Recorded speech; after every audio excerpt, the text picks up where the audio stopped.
사랑하는 성도 여러분, 그리고 하나님의 은혜를 사모하는 모든 분들께 오늘 이 자리에 함께하신 여러분의 삶과 가정 위에 우리 주 예수 그리스도의 평강이 가득하기를 먼저 기도합니다.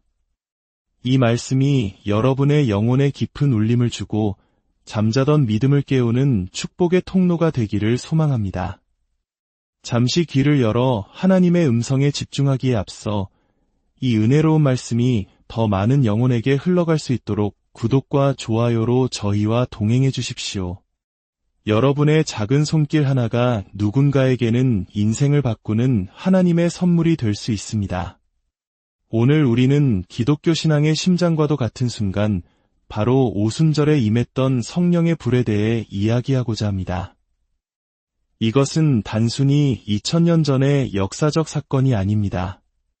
오늘을 살아가는 바로 우리 모두를 위한 하나님의 약속이며 우리 신앙의 표준입니다.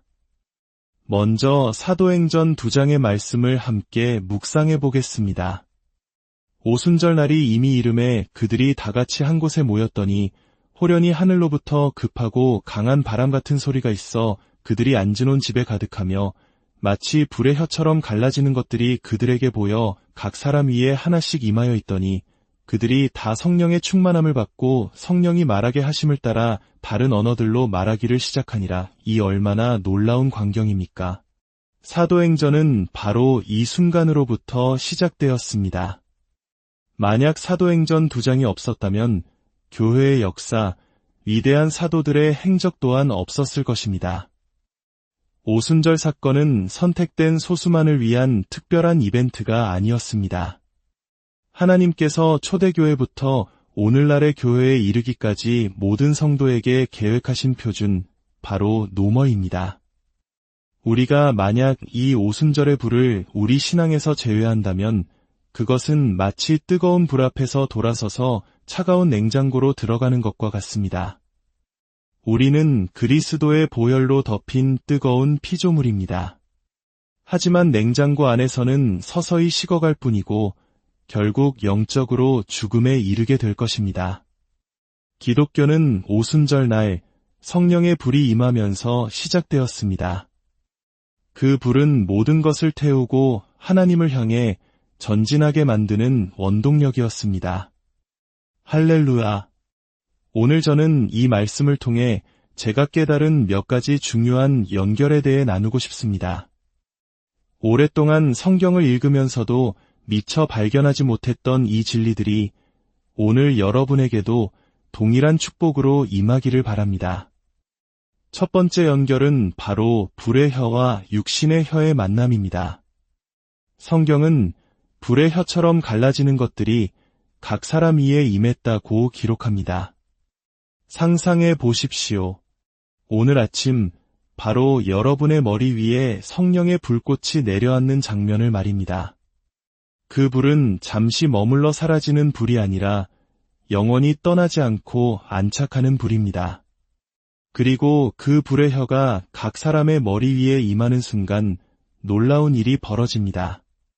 하늘의 불꽃이 우리의 육신적인 혀와 연결된 것입니다. 그 결과는 무엇이었습니까? 바로 다음 구절이 증언합니다. 그들이 다 성령의 충만함을 받고 다른 언어들로 말하기를 시작하니라. 이것은 단순한 방언 현상 이상의 의미를 가집니다. 이것은 하늘과 땅의 연결입니다. 거룩하신 성령께서 죄로 물든 우리의 육신과 연결되는 순간입니다. 초자연적인 세계가 자연적인 세계와 접속하는 위대한 사건입니다. 바로 이 연결을 통해 하나님께서는 이 세상을 구원하시려는 그분의 위대한 계획에 우리를 동참시키시는 것입니다. 성부, 성자, 성령 삼위일체 하나님께서는 전능하신 능력으로 이 구원의 역사를 이루어 가십니다. 그리고 그 영광스러운 구원 계획에 바로 나와 여러분을 포함시키기로 결정하셨습니다. 주님께서는 내가 내 영을 모든 육체에 부어주리라고 약속하셨습니다. 그렇습니다. 저는 육체입니다. 여러분도 육체입니다. 그러므로 우리는 모두 성령을 받을 자격이 있습니다. 할렐루야. 오늘 이 불의 혀가 여러분에게 임할 때 더 이상 더듬거리거나 머뭇거리지 않게 될 것입니다. 담대하게 말하기 시작할 것이며 세상의 어떤 악한 세력도 여러분을 막지 못할 것입니다. 성령 세례는 이 땅에서 하늘로, 하늘에서 이 땅으로 이어지는 우리 각자의 영적인 고속도로와 같습니다. 하늘과 땅이 융합되고 성령과 육신이 하나가 되는 것입니다. 우리는 더 이상 단순한 호모 사피엔스가 아닙니다. 우리는 새롭게 태어난 존재, 하나님의 사람들입니다. 두 번째 연결은 다른 언어들과 위대한 사명의 만남입니다.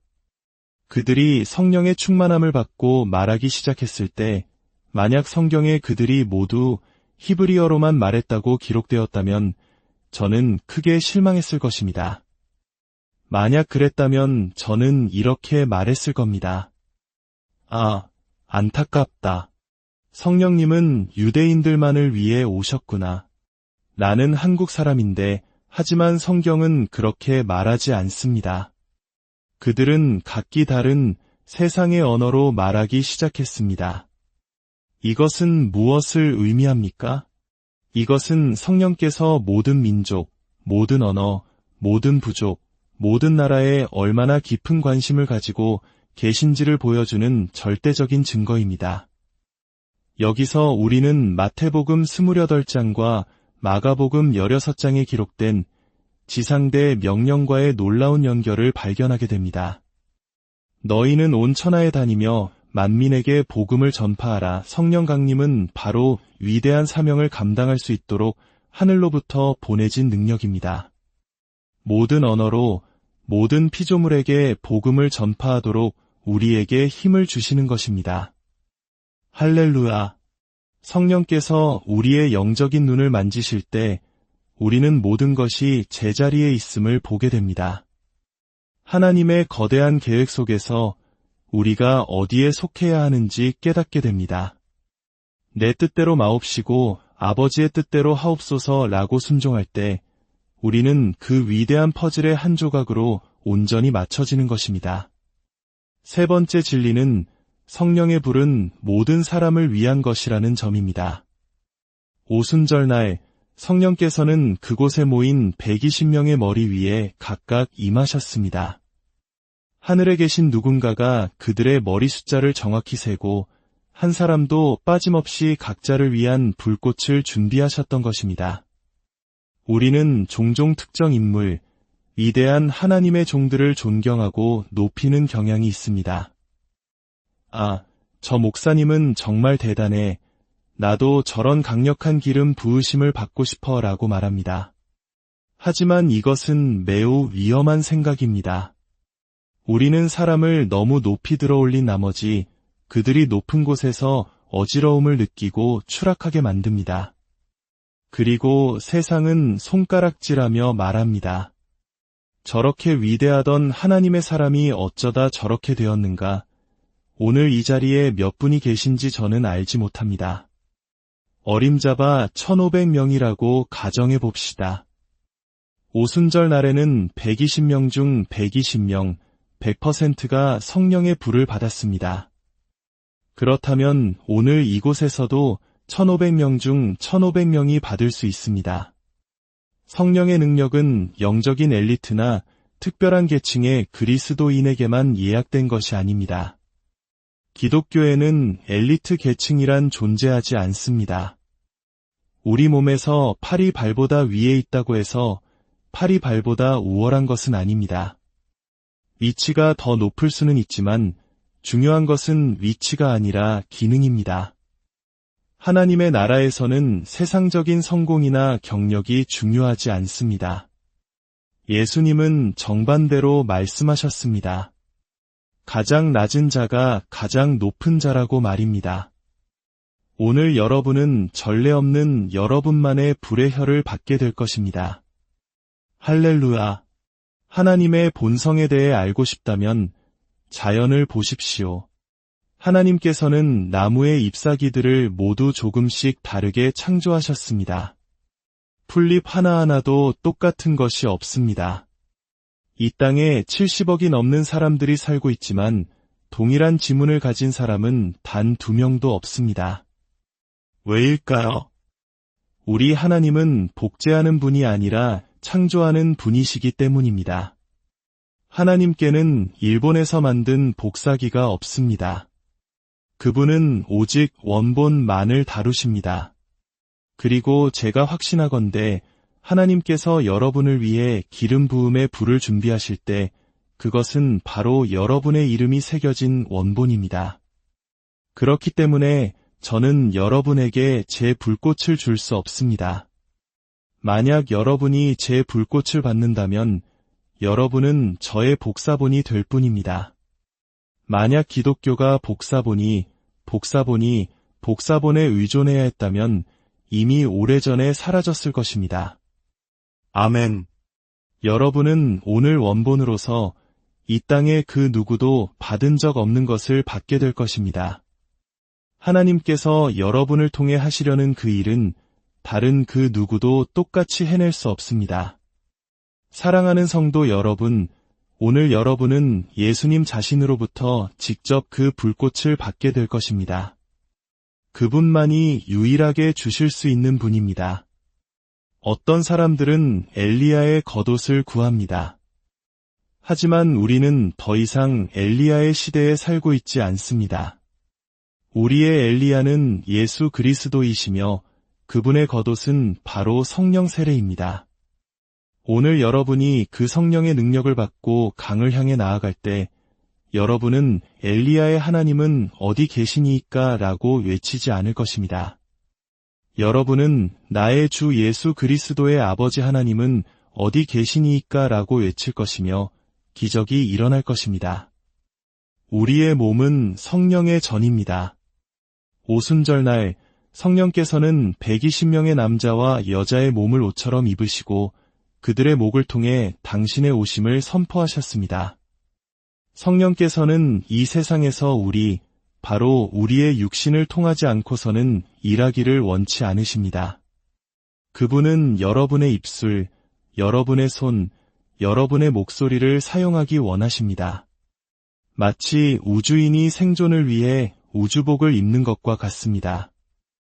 연약한 인간이 홀로 달에 갈 수는 없습니다. 하지만 지구의 대기 환경을 그대로 복제해 놓은 우주복을 입으면 그곳에서 생존하며 활동할 수 있습니다. 마찬가지로 여러분이 예수님을 구주로 영접하고 성령으로 옷 입는다면 설령 사탄의 보좌 한가운데 지옥의 구덩이 속에 던져진다 할지라도 여러분은 여전히 저 높은 하늘 보좌의 맑은 공기를 마시며 살아갈 것입니다. 아멘.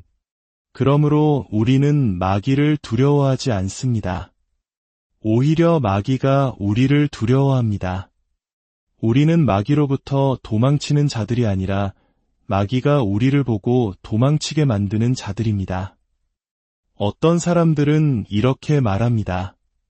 저는 성령의 불과 능력을 원하지만 제가 너무 부족하고 자격이 없는 것 같아요. 성령님은 거룩하신데 저는 그렇지 못해요. 제가 배운 것을 알려드릴까요? 만약 우리 중 누군가가 스스로의 힘으로 성령을 받을 자격을 갖출 수 있다면 그 사람에게는 더 이상 성령이 필요 없을 것입니다. 진실은 이것입니다. 우리가 예수 그리스도의 보혈로 시든 받았다면 성령께서는 우리의 연약함 때문에 우리를 밀어내지 않으십니다. 오히려 우리의 연약함이 성령님을 끌어당깁니다. 이사야 선지자는 그는 피곤한 자에게는 능력을 주시며 무능한 자에게는 힘을 더하시나니 라고 말했습니다.